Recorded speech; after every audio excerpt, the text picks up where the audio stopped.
जय हिंद दोस्तों, मेरा नाम अंकित सिन्हा है और फैसेट्स ऑफ यूपीएससी में आपका स्वागत है। सबसे पहले तो मैं क्षमा चाहूँगा क्योंकि काफ़ी टाइम के बाद मैं वीडियोस क्रिएट कर रहा हूँ और ये जो हमारा फर्स्ट चैप्टर है ये बीच में रुक गया था, बट अब हम काफ़ी जल्दी इस चैप्टर को और इसके साथ साथ इस कंप्लीट बुक को डिस्कस कर लेंगे।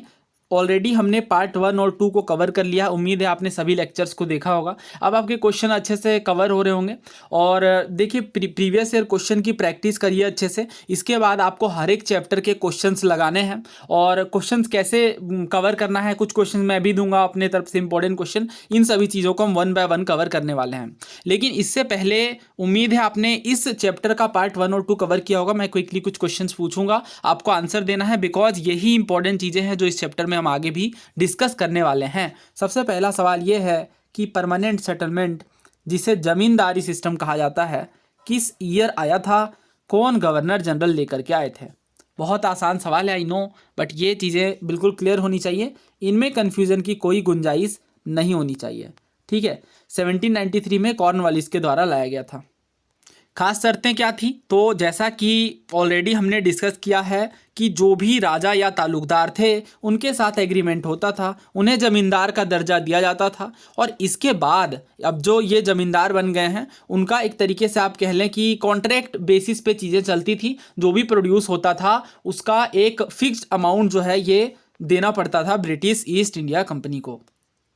कीवर्ड देखिए अभी से ही आपको प्रिपेयर करना है। अगर अभी आप इग्नोर करेंगे तो फिर आगे चल के ये चीज़ें कंपाइल हो जाती हैं।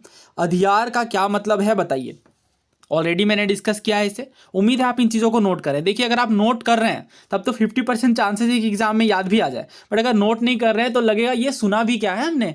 ठीक है, तो इस तरह की सिचुएशन ना बने। जब आप नोट करें और 2-3 बार देखेंगे तो सबकॉन्शियस माइंड में चीज़ें एटलीस्ट आइडिया लग जाता है कि किस चीज़ से संबंधित बातें हो रही है। तो अधियार या बर्गादार जिसे हम कह रहे थे, शेयर क्रॉपर्स होते थे। शेयर क्रॉपर्स मतलब ये जिनकी ज़मीनें हैं, जिन जमींदार की, उनमें ये शेयरिंग के बेसिस पे किसान जो लगा रहे थे वो शेयर क्रॉपर यानी अधियार कहला रहे थे। तो ये इंपॉर्टेंट टर्म है। इसके बाद जोटेदार के बारे में हमने बहुत डिटेल से डिस्कस किया था। तो बताइए, अपने शब्दों में डिफाइन करिए जोटेदार क्या है, कौन थे बेसिकली। तो देखिए जमींदारी सिस्टम के अंदर जैसा कि हमें पता है कि कंपनी जो है, जमींदार डायरेक्टली रिस्पॉन्सिबल होते थे कंपनी को। यानी कंपनी ने कह दिया जमींदार को कि आप नीचे कलेक्शन किसी भी रूप में करिए, हम एक फिक्स्ड यानी परमानेंट अमाउंट जो है आपसे लेंगे। तो इस बेसिस पे नीचे रिवॉर्ड्स वर्क करते थे और ये टैक्सेस ला करके जमींदार को देते थे। तो इस केस में क्या होता था, कुछ जो रिवॉर्ड्स हैं यानी कुछ जो किसान है, देखिए मैं रिवॉर्ड कह रहा हूँ, आपके दिमाग में किसान आना चाहिए, यानी फार्मर की हम बात करें, पीजेंट की बात कर रहे हैं। तो ये जो पीजेंट है, इनमें से जो रिच पीजेंट बन गए हैं वो जोटेदार कहला रहे हैं। और ये रिच हो गए हैं इस कारण से इनके पास एक तरीके से आप कह लें कई बार मिलिट्री पावर्स वगैरह भी देखने को मिलती हैं और बहुत बार ये जमींदार से भी नहीं घबराते हैं। और इसके साथ साथ जो है जो जोटेदार हैं ये ट्रेडिंग का भी काम करते हैं। तो जमींदार का क्या काम था, देखिए ये चीज़ें मेंस में भी आपके हेल्प करेंगी, थोड़ा इनके बारे में क्लैरिटी रखिए। तो जमींदार जो है वो रेवेन्यू देते हैं कंपनी को। इस तरीके से आपके पास शॉर्ट नोट्स भी होने चाहिए। तो रेवेन्यू देते हैं कंपनी को, ईस्ट इंडिया कंपनी को। इसके बाद दूसरा पॉइंट अगर हम देखें तो ये जो रेवेन्यू डिमांड हुई है, इन चीज़ों के डिस्ट्रीब्यूशन का काम भी होता है जमींदार का। जबकि अगर हम जोटेदार की बात करें तो जोटेदार का जो मेन काम है वो क्या है, एक तरीके से ये रिच रेवट है यानी रिच किसान है। इस तरीके के टर्म ही आप यूज़ करें, पीजेंट की बजाय रेवट लिखें। और ये जो रेवट्स हैं, जैसा कि हमें पता है कि ये एक तरीके से कल्टीवेशन का काम करते हैं लैंड में और ये रिस्पॉन्सिबल होते हैं जमींदार को। दोस्तों ये जो जमींदारी सिस्टम लाई गई ईस्ट इंडिया कंपनी के द्वारा, इससे ब्रिटेन में काफ़ी ज़्यादा खबरें फैली कि ये तो मेल एडमिनिस्ट्रेशन है यानी कुशासन वाली बातें हैं, क्योंकि सही तरीके से ये रूल को नहीं चला पा रहे हैं। इस तरीके की बात ब्रिटिश पार्लियामेंट में उठी। तो ब्रिटिश पार्लियामेंट ने काफ़ी सारे एक्ट्स को लेजिस्लेट किया, जिसमें जो प्रमुख है वो फिफ्थ रिपोर्ट है। डायरेक्ट क्वेश्चन बन सकता है एग्जाम में, फिफ्थ रिपोर्ट किससे एसोसिएटेड था, तो आपका आइडिया होना चाहिए। फिफ्थ रिपोर्ट सेलेक्ट कमेटी के द्वारा प्रिपेयर किया गया और इसमें वही बात की गई, ईस्ट इंडिया कंपनी किस तरीके से रूल कर रहे हैं कि चीज़ें गड़बड़ देखने को मिल रही हैं। तो ये जो फिफ्थ रिपोर्ट है इसमें बेसिकली वही बातें बताई गई कि किस तरीके से जो है वो ज़मींदारी सिस्टम को लागू किया गया है। इनमें काफ़ी ध्यान से रिसर्च वगैरह भी प्रिपेयर किए गए। दोस्तों ना हम बात करेंगे तो बंगाल वाले रीजन में हमने बेसिकली सभी चीज़ें ऑलमोस्ट कवर कर ली कि ब्रिटिश पीरियड में यानी ईस्ट इंडिया कंपनी के टाइम पे किस तरीके से बंगाल वाले रीजन में एडमिनिस्ट्रेशन चल रहा था, ज़मींदारी सिस्टम जिसमें से काफ़ी प्रमुख भूमिका निभा रहा था ना। हम बात करेंगे राजमहल हिल वाले एरियाज की।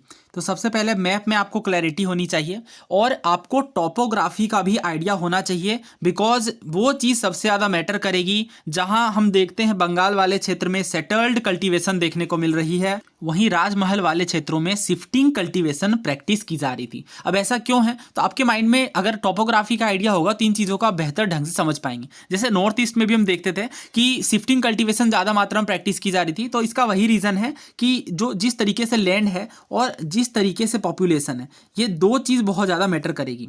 तो राजमहल हिल्स के बारे में हम समझते हैं क्या चीज़ें देखने को मिल रही थी और किस तरीके से ये बंगाल वाले क्षेत्र से अलग था, इसके बारे में भी आपके दिमाग में क्लैरिटी होनी चाहिए। सो मैप में हम देखते हैं, देखिए ये राजमहल हिल्स हैं, ये झारखंड वाले क्षेत्र हैं और हजारीबाग प्लेटू है इस साइड से, फिर छोटा नागपुर प्लेटू है, ये भी झारखंड का पार्ट है, और रांची प्लेटू ऑब्वियसली झारखंड का पार्ट है। तो यहाँ पे आपको राजमहल हिल्स देखने को मिलेगी। तो अभी जब तक मैं राजमहल हिल्स के बारे में डिस्कस करूंगा, आपके माइंड में ये पिक्चर क्लियर होनी चाहिए। ज्योग्राफी में भी हमने इसे पढ़ा है। सो देखिए ये जो रीज़न है राजमहल हिल्स वाला, इनके बारे में ज़्यादातर डिटेल्स हमें इस पर्सन के द्वारा मिलती है। नाम है इसका फ्रांसिस बुकनन। ये जो फ्रांसिस बुकनन, ये फिजिशियन थे, यानी पेशे से चिकित्सक थे, और ये भारत आते हैं कब, 1794 से 1815 तक ये भारत में रहते हैं। थोड़ा सा टाइम पीरियड ध्यान रखें, ठीक है, 18th सेंचुरी वाला, बिकॉज कई बार जो है ट्रेवलर्स के ऊपर क्वेश्चन आते हैं और इसमें ब्यूकानन के ऊपर पहले क्वेश्चन नहीं पूछा गया है, तो पूछे जाने के काफ़ी ज़्यादा चांसेस हैं। आप आइडिया लगा सकते हैं कि हम जब बात करते हैं परमानेंट सेटलमेंट की, जो कि 1793 के बाद ही देखने को मिलता है, तो उस वाले टाइम पीरियड की हम बात कर रहे हैं। तो ये ब्यूकानन क्या करते हैं, ये अपनी डायरीज में काफ़ी सारी चीज़ें बताते हैं। अच्छा, इस पर क्वेश्चन भी पूछा गया, मैं डिस्कस करता हूँ उस क्वेश्चन को। काफ़ी टफ था वो क्वेश्चन, ब्यूकानन हैमिल्टन के ऊपर था, ठीक है, उसे भी हम डिस्कस करते हैं। बट पहले समझते हैं कि राजमहल के हिल्स के बारे में ब्यूकानन ने क्या लिखा है। काफ़ी शॉर्ट तरीके से मैं आपको बताऊंगा, बट एग्जैक्ट जितने पॉइंट्स आपको पता होना चाहिए उतना हम जरूर डिस्कस करेंगे। इनफैक्ट क्वेश्चंस के बाद आपकी जो अंडरस्टैंडिंग है वो कहीं ज़्यादा बेटर हो जाएगी। तो जब हम बात कर रहे हैं बुकानन्स की, बुकानन जब राजमहल हिल्स में ट्रैवल करते हैं तो काफ़ी सारे डिस्क्रिप्शन वो बताते हैं। कहते हैं कि ये जो हिल्स है ये अभेद्य हैं, इम्पेनेट्रेबल हैं, यानी इसे भेद्य यानी भेद पाना, यानी किसी बाहरी फोर्स के द्वारा आक्रमण करना काफ़ी डिफ़िकल्ट है, और एक तरीके से कह लें कंप्लीट सेफ्टी से ये लोग रह रहे हैं। और यहाँ पे जो है मेनली कौन से ट्राइब, पहाड़िया ट्राइब जो है, पहाड़िया ट्राइब, ये देखिए पहाड़िया ट्राइब में 18-19 सेंचुरी के दौरान हम देखते हैं कि इनमें पहाड़िया ट्राइब्स रहते थे, और इनका जो मोड ऑफ एग्रीकल्चर था वो कौन सा था, अभी हमने डिस्कस किया है ये ऑलरेडी। ये जो रीजन है यहाँ पे शिफ्टिंग कल्टीवेशन देखने को मिल रही है, जबकि ये बंगाल वाले रीजन में सेटल्ड एग्रीकल्चर देखने को मिल रहा है। कई बार जो है ये जो आसपास के सेटल्ड एग्रीकल्चर वाले क्षेत्र हैं यहाँ पे रेड करते थे, क्यों, क्योंकि अगर कभी भोजन वगैरह की कमी है तो वो उसकी पूर्ति इस तरीके से यहाँ पे देखने को मिलती थी। और एक तरीके से जो सेटल्ड कम्युनिटीज़ हैं उन पे पावर असर्ट करने का भी ये तरीका था कि we are superior to others, और ये चीज़ भी यहाँ पे देखने को मिलती है। और कई बार नेगोशिएशन भी देखने को मिलता है आउटसाइडर्स के साथ। देखिए यहाँ पे हम एक बहुत इंपॉर्टेंट रिवोल्ट के बारे में डिस्कस करेंगे, और जैसा कि आपको पता है 1857 यानी 1857 से पहले भी कई सारे रिवोल्ट्स हुए हैं, और इन पे सवाल काफ़ी सारे पूछे जाते हैं। यूपीएससी का ये फेवरेट एरिया है, बिकॉज हम इसके बाद से ही मानते हैं कि हमारी जर्नी स्टार्ट हुई इंडिपेंडेंस की ओर, लेकिन ऐसा नहीं है। इससे पहले भी कई बार हम देखते हैं कि जो ब्रिटिशर्स हैं उनके खिलाफ उपद्रव भारत वाले क्षेत्रों में देखने को मिले हैं, रेबेलियंस वगैरह देखने को मिले हैं।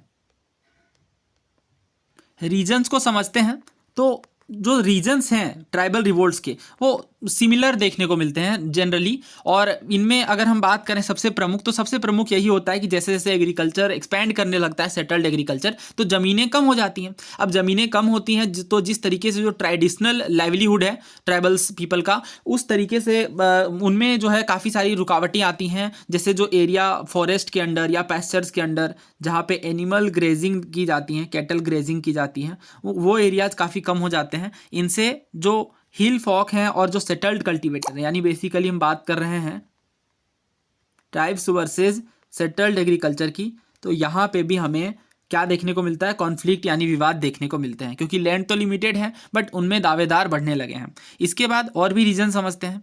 तो जो रेड की जा रही थी सेटल्ड विलेजेस में, इनसे भी काफ़ी ज़्यादा प्रॉब्लम्स, क्योंकि फूड ग्रेन्स कैटल ये तो ले जाए जा रहे थे इनके द्वारा, तो इस कारण से भी समस्याएं देखने को मिल रही थी। और इन चीज़ों में आग में घी डालने का काम जो नहीं कहते, वो कॉलोनियल ऑफिसर कर ही रहे थे, जानबूझ करके जो है ये कंट्रोल करने की कोशिश कर रहे थे, सबड्यू करने की कोशिश कर रहे थे पहाड़िया ट्राइब को, जो कि राजमहल हिल्स में रह रही थी।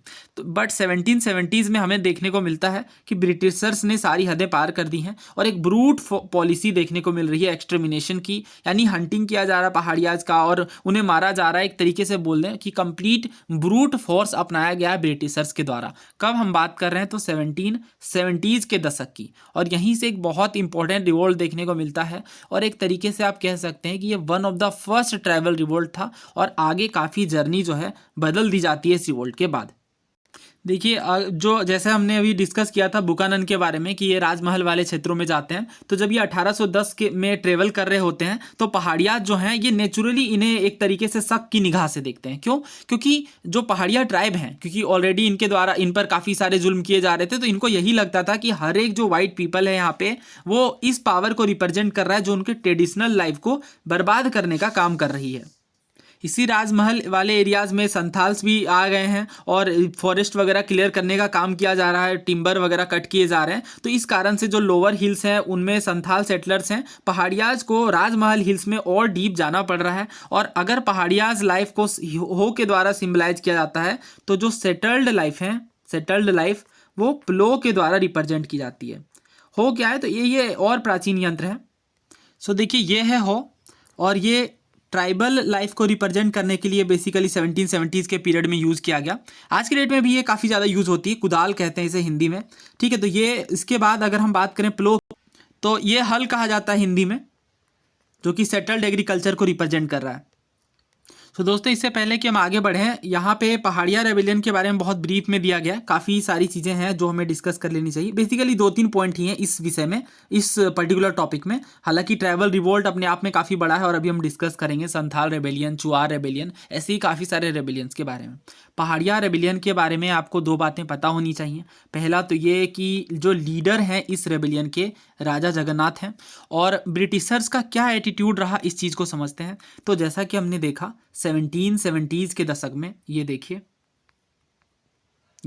तो 1770s के दशक में ब्रिटिशर्स ने काफ़ी ब्रूटल पॉलिसी को अपनाया। बट 1780s तक आते आते, देखिए यहाँ पे ये वाला पॉइंट, 1780s तक आते आते जो अगस्टस क्लीवलैंड थे, नाम याद नहीं करना आपको, सिंपल ध्यान रखिए कि 1780s तक आते आते ब्रिटिशर्स ने बहुत ही पेसिफिकेशन यानी शांतिपूर्ण पॉलिसी को अपना लिया।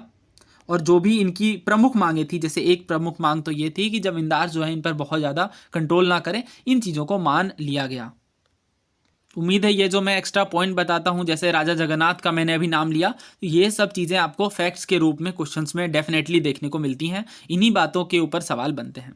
नाउ हम डिस्कस करते हैं संथाल रेबेलियन के बारे में, जो पायोनियर सेटलर्स थे। दोस्तों हम बात करेंगे 1855 के संथाल रेबेलियन की, और लेकिन इससे पहले कुछ बैकग्राउंड आपको समझना पड़ेगा। कुछ चीज़ें आपके माइंड में क्लियर होंगी पहले से, तो काफ़ी बेटर क्लैरिटी आपको समझ में आएगी।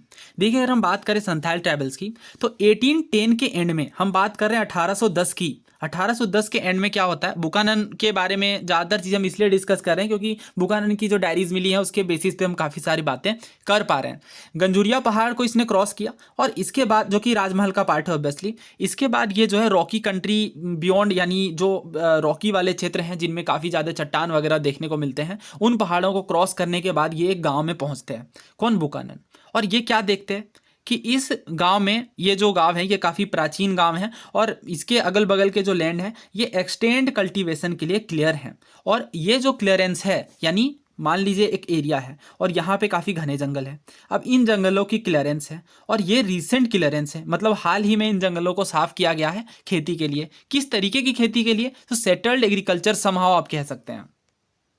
तो इंक्वायरी की गई बुकानन के द्वारा और फाइनली बुकानन ने ये बताया कि ये संथाल्स के द्वारा बेसिकली एक्सटेंड किए गए हैं इन क्षेत्रों को कल्टीवेशन के लिए। ये इन एरियाज में 1800 के अराउंड जो है वो मूव किए हैं इस प्लेस में, और बेसिकली हिल फॉक्स को डिस्प्लेस कर दिया गया इनके द्वारा जो इन लोअर स्लोप में रहते थे। और ये वन ऑफ द रीज़न हमने देखा किसके बारे में, जब हम डिस्कस कर रहे थे पहाड़िया रिवोल्ट के बारे में। उम्मीद है आपको ध्यान होगा। बताइए फिर किंग का नाम, बिना देखे बताना है आपको। हाँ बताइए, राजा जगन्नाथ। तो ये जब हम पहाड़िया रिवोल्ट के बारे में हमने डिस्कस किया तो उस टाइम पे मैंने आपको ये बात बताई कि one of the prime reason ये था कि जो संथाल पीपल है लोअर स्लोप्स में आ गए थे, पहाड़िया ट्राइब्स को इस कारण दिक्कतें हुई और किसी अन्य जगह यानी बेसिकली अपर हिल्स में इन्हें डिस्प्लेस होना पड़ा। और इसके बाद अगर हम देखें संथाल राजमहल हिल्स में किस रूप में पहुंचते हैं और क्या रीजंस रहा, तो जो संथाल्स हैं ये बंगाल से बेसिकली 1780s के दशक में आना शुरू करते हैं। जमींदार हायर करते हैं इन्हें ताकि वो अपने खुद के कल्टीवेशन को एक्सटेंड कर सकें, और ब्रिटिश ऑफिसर्स भी चाहते हैं कि ये राजमहल हिल्स वाले क्षेत्रों में आए ताकि ये जंगल महल्स में सेटल हो सके। अच्छा, अब ऐसा ब्रिटिशर्स का क्या इंटेंशन रहा होगा, तो देखिए ब्रिटिशर्स इस रूप में इसे देखते हैं कि अगर ये बंगाल वाले क्षेत्रों से ज़्यादा मात्रा में डिस्प्लेस होंगे तो कहीं ना कहीं सेटल्ड एग्रीकल्चर और ज़्यादा बंगाल में बढ़ेगा, और ज़्यादा सेटल्ड एग्रीकल्चर बढ़ने का मतलब है कि ईस्ट इंडिया कंपनी का मुनाफा होगा, क्योंकि ज़मींदारी सिस्टम के तहत ये ज़्यादा या जो भी हो, जो भी रीजंस बेसिकली देखने को मिले, बट मेन मंशा वही थी कि ये इन जगहों से डिस्प्लेस हो जाएं। तो ईस्ट इंडिया कंपनी ने काफ़ी कोशिशें की पहाड़ियाज को दबाने की, बट ये नाकामयाब रहे और ट्रांसफर ये करना चाहते थे बेसिकली सेटल्ड एग्रीकल्चरिस्ट के रूप में पहाड़ियाज को, बट इन्होंने अपनी ट्रेडिशनल प्रैक्टिसेस को नहीं छोड़ा। तो ब्रिटिशर्स ने संथाल की ओर रुख किया और इन्होंने ये कोशिश करा कि अब संथाल्स को हम सेटल्ड एग्रीकल्चर के रूप में ट्रांसफॉर्म करेंगे। पहाड़ियाज देखिए फॉरेस्ट वगैरह जो कट करने की बात है, ये भी कह दिया गया पहाड़ियाज के द्वारा कि हम ना ही जंगल को काटेंगे। क्यों जंगल काटने की बात की जा रही थी, क्योंकि जंगल को काट करके एक सेटल्ड एग्रीकल्चर स्थापित करने का प्रयास ईस्ट इंडिया कंपनी के द्वारा करवाया जा रहा था। पहाड़ियाज ट्राइब के ऊपर कंपल्सन डाली जा रही थी, बट पहाड़ियाज ने रिवोल्ट करके या जिन भी माध्यमों का प्रयोग किया, बट ये इस चीज़ के लिए तो नहीं झुके। तो पहाड़ियाज ने कहा नहीं, हम प्लो टच नहीं करेंगे, हम जिस रूप में जो शिफ्टिंग कल्टीवेशन का प्रयोग करके अपना जीवन यापन कर रहे हैं उन्हीं चीज़ों में हम आगे बढ़ेंगे। अच्छा, जैसा कि अभी हमने डिस्कस किया कि संथाल को राजमहल हिल्स के फुट हिल्स में यानी बेसिकली लोअर हिल्स में जगह दी गई, और ये जो संथाल्स आए हैं इन राजमहल वाले क्षेत्रों में 1832 में क्या होता है, एक प्रॉपर लार्ज एरिया इनके लिए डिमार्केट किया जाता है दमीने कोह के रूप में। अब ये जो दमीने कोह है ये बेसिकली लैंड ऑफ संथाल्स के रूप में देखा गया कि ये पर्टिकुलर पार्ट जो है राजमहल हिल्स का, ध्यान रखिएगा बहुत इंपॉर्टेंट चीज़ हम डिस्कस कर रहे हैं, बहुत ही ध्यान से आपको इन चीज़ों को समझना है। दमीने कोह डायरेक्ट ये वर्ड सिविल सर्विसेज और काफ़ी सारे एग्जाम्स में देखने को मिला है, तो ध्यान रखिए हम बात कर रहे हैं दमीने कोह की। दमीने कोह क्या है, एक संथाल के लिए लैंड डिक्लेयर किया गया। कब, ईयर भी याद रखना है, ईयर के ऊपर भी डायरेक्ट क्वेश्चन बना है। हम बात कर रहे हैं 1857 के रिवोल्ट से भी पहले की 1832 की बात कर रहे हैं। तो अभी हमने ये देखा कि एक तरफ तो जो पहाड़ियाज हैं ये बेसिकली कह रहे हैं कि हम प्लो का यूज़ नहीं करेंगे, यानी हम सेटल्ड एग्रीकल्चर का यूज़ नहीं करेंगे। दूसरी ओर संथाल्स क्या ये सेटल्ड एग्रीकल्चर करने के लिए एग्री हैं? यस, एग्री हैं। आप देख सकते हैं कि ये प्लो एग्रीकल्चर करने के लिए भी एग्री हैं। प्लो एग्रीकल्चर का मतलब सेटल्ड एग्रीकल्चर ही है। उम्मीद है आपको यहाँ तक चीज़ें क्लियर हो रही होंगी।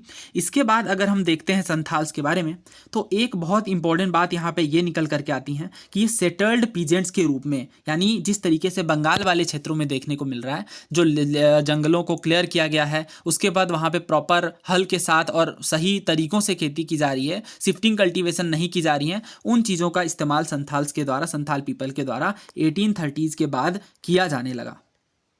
अब देखिए क्या हुआ कि संथाल को जो लैंड ग्रांट की गई थी, उम्मीद है आपको ये वर्ड याद होगा, हम बात कर रहे हैं दमीने कोह की।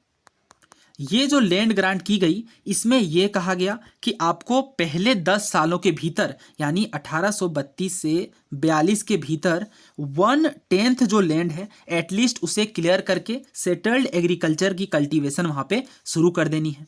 इन चीज़ों को देखने का काम किसके द्वारा किया गया, तो बेसिकली ईस्ट इंडिया कंपनी ने पूरा प्रबंध कर रखा था कि इन टेरिटरी की सर्वे की जाए, मैपिंग की जाए। तो इस तरीके से क्या हुआ, ये जो एरिया है दमीने कोह, ये बाउंड्री वॉल से घेर दिया गया और both the worlds of settled agriculture, यानी एक साइड में हम देखते हैं कि सेटल्ड एग्रीकल्चर जो है प्लेन्स के, और जो पहाड़ियाज हैं हिल्स के, दोनों ही इस तरीके से हमें आसपास वाले क्षेत्रों में देखने को मिलते हैं। अच्छा, डिमार्केशन के बाद क्या हुआ, ये जो दमीने कोह के रूप में लैंड को डिटरमाइन कर दिया गया, डिमार्केट कर दिया गया कि ये वाला पार्ट जो है दमीने कोह के तहत है। अच्छा, ये कौन सी हिल्स की हम बात कर रहे हैं, उम्मीद है आपको ध्यान होगा, हम बात कर रहे हैं राजमहल हिल्स की। मैंने मैप आपको इसलिए पहले दिखा दिया ताकि आपको क्लैरिटी मिल जाए, हम झारखंड वाले क्षेत्रों की बात कर रहे हैं प्रेजेंट डे में। वैसे उस टाइम में तो ऑब्वियसली काफ़ी सारे अदर पार्ट्स भी, जैसे अगर हम देखें संथाल रेवेलियन के बारे में ही, तो आज के जो डेट के काफ़ी सारे डिस्ट्रिक्ट्स हैं बिहार के, वो भी उस टाइम के रेवेलियन में शामिल थे। फॉर एग्जाम्पल हम बात करें मुंगेर की, तो ये डिस्ट्रिक्ट भी प्रेजेंट डे बिहार में है, बट उस टाइम पर ये शामिल था। और हाँ, तो जैसा कि मैं बता रहा था आपको संथाल के बारे में कि जो संथाल सेटलमेंट है ये काफ़ी तेज़ी से फैलने लगा, क्योंकि एक प्रॉपर टाइम पीरियड दे दिया गया है, मैपिंग की जा रही है चीज़ों की, तो इस कारण से ये रैपिड एक्सपेंशन देखने को मिला। दोस्तों, इनिशियली तो दमीने कोह में सब कुछ ठीक चल रहा था, बट हुआ ये कि जब सेटल्ड एग्रीकल्चर ये करने लगे तो सबसे पहली चीज़ आपको ये दिमाग में रखनी है, वो पर्टिकुलर पॉइंट मैं आपको दिखा दूँ। हाँ देखिए, 3,000 से जो पॉपुलेशन है वो बढ़ करके 82,000 यानी 82,000 हो गई है। और ये हम बात करें 1851 की, तो 1851 में यहाँ पे 1473 विलेजेस देखने को मिलते हैं। इनिशियली कितने थे, तो लगभग जो है 20 सालों पहले ये मात्र 40 थे। तो इतना तेजी से एक्सपेंशन देखने को मिला है, पॉपुलेशन भी बढ़ी है, विलेजेस भी बढ़े हैं। तो इसका नतीजा ये हुआ कि जब ये अपर हिल्स में जाने का प्रयास करते हैं तो पहाड़ियाज के द्वारा रजिस्ट कर दिया जाता है, क्योंकि अपर हिल्स में हमें पता है राजमहल के क्षेत्रों में पहाड़ियाज ट्राइब्स निवास कर रही हैं। तो इसके बाद क्या हुआ कि चूंकि ये सेटल्ड एग्रीकल्चर को अपना चुके हैं, तो एक टाइम के बाद लैंड की प्रोडक्टिविटी घट जाती है और इस कारण से इन्हें काफ़ी ज़्यादा दिक्कतों का सामना करना पड़ रहा है। ऊपर वाले क्षेत्रों में जा नहीं सकते क्योंकि पहाड़िया ट्राइबल्स जो है वहाँ पे रह रही हैं, तो उनको प्रॉब्लम्स होंगी, तो इस कारण से इन दोनों के बीच झगड़ा ना हो, इस कारण से ये अपने पर्टिकुलर एरिया में है। दूसरा ये कि proper British east India company के द्वारा मैपिंग की जा रही है, सारी चीज़ों का ध्यान रखा जा रहा है कि ये किसी अन्य एरिया में डिस्प्लेस ना करें। दूसरी समस्या। तीसरी समस्या ये कि अब ये शिफ्टिंग कल्टीवेशन को छोड़ चुके हैं। शिफ्टिंग कल्टीवेशन में ये होता था कि इन्हें नई ज़मीनें मिलती रहती थी और ये बेहतर ढंग से नेचुरल फर्टिलिटी को रीगेन करने का टाइम देते थे पुरानी ज़मीनों में, और ये वापस जाकर के खेती कर सकते थे। बट ये चीज़ भी इनसे छीन ली गई और हुआ ये कि ये काफ़ी तरीके से मजबूर हो गए, बिकॉज वही बात है ना फिर कि जब एक बार 2 बार 3 साल इस तरीके से कल्टीवेशन की जा रही है बट खाने को कुछ बच ही नहीं रहा इनके पास, क्योंकि जो सेटल्ड एग्रीकल्चर है, जो मोबिलिटी है वो छीन गई है। इसके बाद एक जो कमर्शियल क्रॉप का कल्टीवेशन है, इन चीज़ों का इन्हें सामना करना पड़ रहा है। किस रूप में, तो मनी लेंडर और ट्रेडर्स के साथ डीलिंग करके, जो कि बहुत ही ज़्यादा डिप्रेसिंग सिचुएशन है। क्यों? क्योंकि इन्हें उचित दाम नहीं मिल रहा। जो दीकूज हैं, अच्छा दीकू वर्ड वेरी वेरी इंपॉर्टेंट। दीकू का मतलब क्या होता है, मनी लेंडर या आउटसाइडर भी आप कह सकते हैं। तो ये जो दीकूज हैं ये संथाल्स के ऊपर बहुत ही हाई रेट चार्ज कर रहे हैं इंटरेस्ट का, तो इस कारण से बहुत ज़्यादा ये मजबूर हो गए हैं। और फाइनली 1855 में संथाल रेबेलियन ब्रोकआउट होता है और एक तरीके से कह लें कि ये मैसिव रिवोल्ट था, बिकॉज 10,000 पीपल्स मोबिलाइज किया गया संथाल रेबेलियन के लीडर के द्वारा। नाम क्या है इनका? नाम है very famous Sido and Kanhu.